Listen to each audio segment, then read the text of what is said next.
দেখ, তোর জন্য কত সুন্দর খাবার নিয়ে এসেছি। তুই আমার কাছে খুব প্রিয়। যত কষ্টই হোক, তোকে দেখে আমার মন ভালো হয়ে যায়। তোকে ছাড়া আমি কি করতাম বলতো? এই যে খা। একদিন দেখবি আমাদেরও ভালো সময় আসবে। তখন তুই আর আমি একসাথে অনেক আনন্দ করব। জানিস, ছোটবেলায় আমি বাবার সাথে যখন মাঠে কাজ করতে যেতাম, তখন বাবাও আমার জন্য এমনভাবে খাবার নিয়ে আসতেন।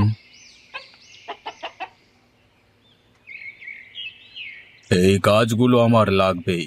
গ্রামের সেরা নারকেল গাছ ওর মতো একজন দরিদ্রের কাছে থাকবে, এটা তো মেনে নেওয়া যায় না। তুই এক কাজ কর, ওর কাছে প্রস্তাব নিয়ে যা। দাম যা চাইবে দিয়ে দিস, কিন্তু গাছগুলো আমার লাগবেই লাগবে। হুজুর, আপনি যা বলবেন আমি তাই করব। তবে ও যদি নারাজি হয় তখন কি করবেন? ও যদি রাজি না হয়, তবে বাকিটা আমি বুঝে নেব।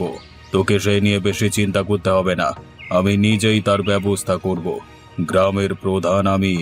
আমার ইচ্ছের বাইরে এই গ্রামে কিছুই সম্ভব নয়। ঠিক আছে হুজুর, আজকেই গিয়ে আমি কথা বলে আসছি। কিন্তু একটা কথা বলবো হুজুর, গ্রামের সবাই কিন্তু ওকে খুব ভালোবাসে। তাছাড়া ওর মাকেও গ্রামের সকলে ভীষণ সম্মান করে। ওসব কথা আমার সামনে বলিস না। আমি শুধু আমার কথা ভাবি। গ্রামের কথা আমার ভাববার কোনো দরকার নেই। মনে রাখিস, আমার কাজগুলো চাই চাই। তার জন্য যা করতে হবে আমি করব।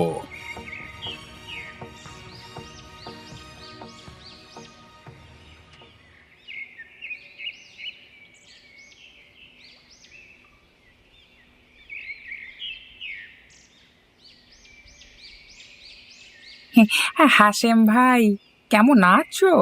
আজ অনেক দিন পর তোমার সাথে দেখা হলো।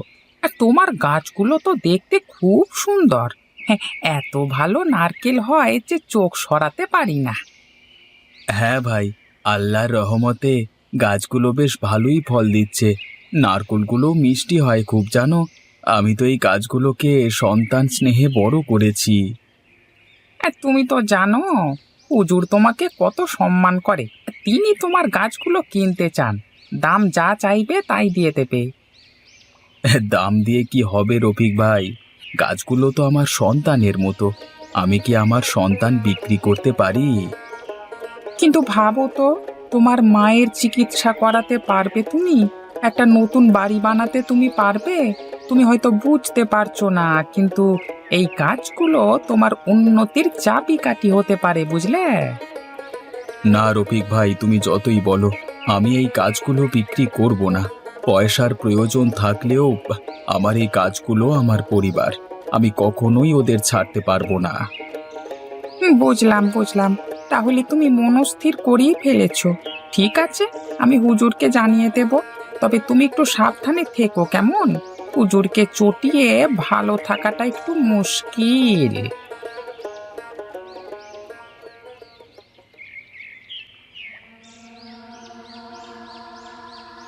তুমি এত ভেবো না মা। আমার কোনো ক্ষতি হবে না। আমাকে খেতে দেবে? খুব খিদে পেয়েছে।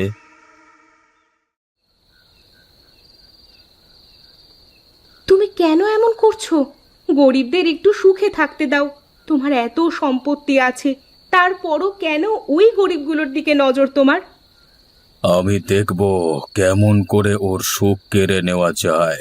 আজকে রাতে আমি আমার লোকেদের পাঠাবো। ওর নারকেলগুলো চুরি করাবো, তখন বুঝবে। তুমি এতটা নীচ মানসিকতার হয়ে যাবে সেটা কখনো ভাবতেও পারিনি। তুমি যদি এরকম করো তবে আমি তোমার সাথে আর থাকবো না। এরকম অন্যায় আমার পক্ষে মেনে নেওয়া সম্ভব নয়। তোমার যা ইচ্ছে হয় তুমি করো। আমি যেটা ঠিক করেছি সেটা আমি করবই। ওই হাশেমের দেমাগ আমি ভাঙবই। এই সবাই চুপ থাকো, কেউ যেন শব্দ না করে। এই চলো চলো, কাজটা দ্রুত শেষ করে ফেলা যাক।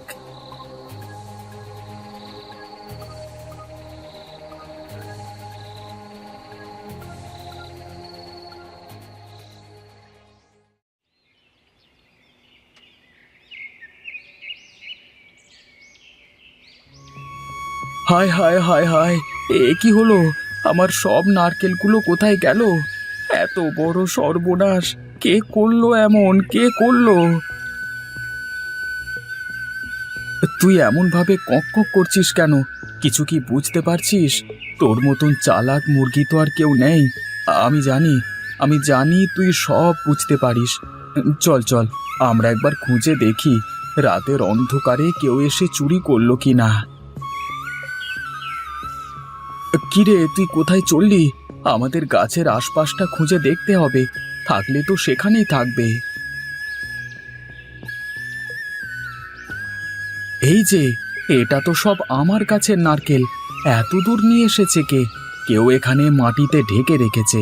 তার মানে আমি ঠিকই ভেবেছিলাম, কেউ এসে আমার গাছের সমস্ত নারকেল চুরি করে নিয়ে গেছে, তারপর এখানে এনে রেখেছে।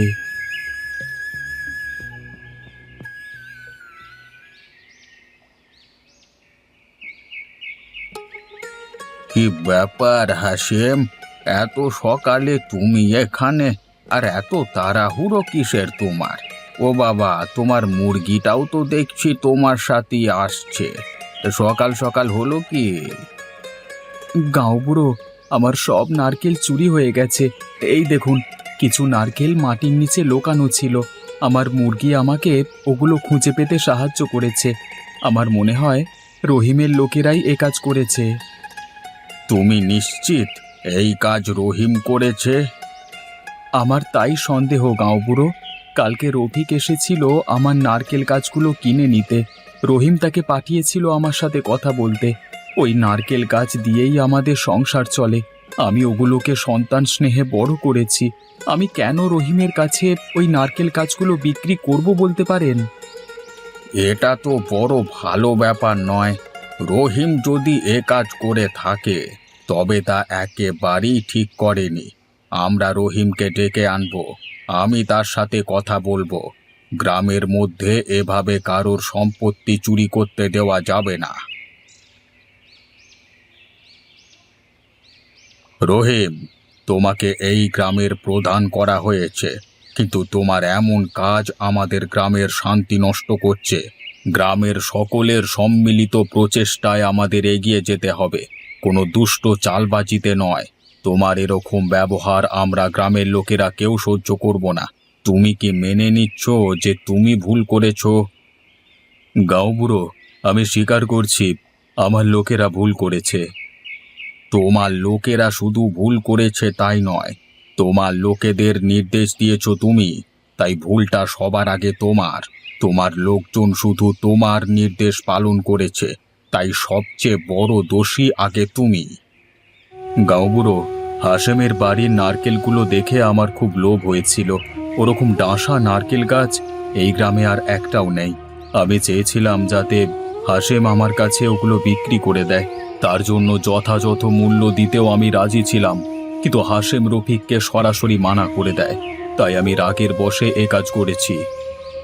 ওই নারকেল গাছগুলো হাশেমের সন্তানের মতো।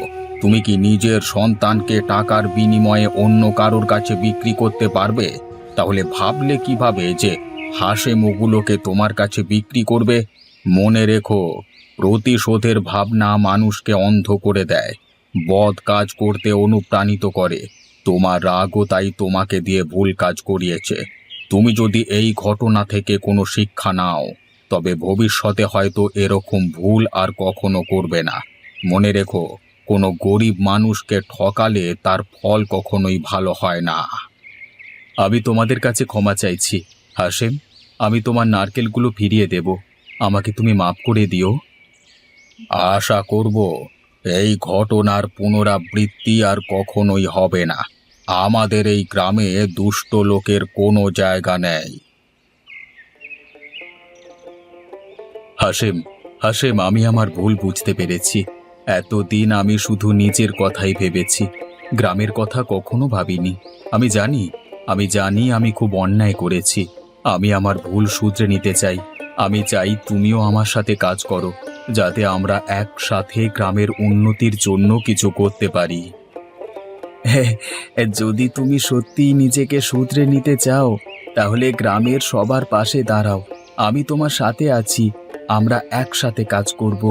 কিন্তু মনে রেখো, ধনী হওয়াই একমাত্র জীবনের লক্ষ্য হতে পারে না।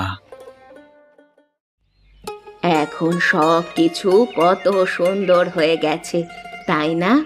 আমার ছেলেও ভালোভাবে গ্রামে সবার সাথে মিলে কাজ করছে।